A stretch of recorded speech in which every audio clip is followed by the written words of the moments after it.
चीन के हांगझोउ में खेले जा रहे 2023 एशियन गेम में भारत ने इतिहास रच दिया है। 2023 एशियन गेम के 11वें दिन 2 मेडल जीतकर भारत ने एशियन गेम्स के एक संस्करण में सबसे ज्यादा मेडल जीतने का नया रिकॉर्ड बना लिया है। दरअसल 2023 एशियन गेम्स में अब भारत के नाम 71 मेडल हो गए हैं। एशियन गेम्स में एक संस्करण में भारत का सर्वश्रेष्ठ प्रदर्शन रहा।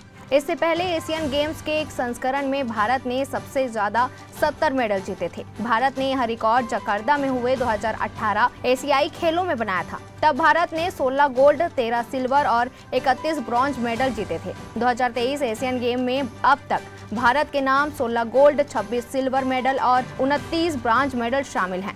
भारत को बुधवार को पहला मेडल मंजू रानी और राम बाबू की इस भारतीय जोड़ी ने 35 किलोमीटर पैदल रेस इवेंट में देश को ब्रॉन्ज मेडल जिताया।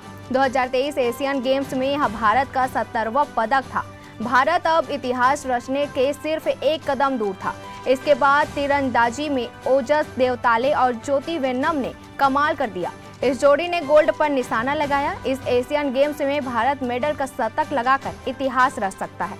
आज यानी बुधवार को भारत के 10 से ज्यादा मेडल जीतने की उम्मीद है।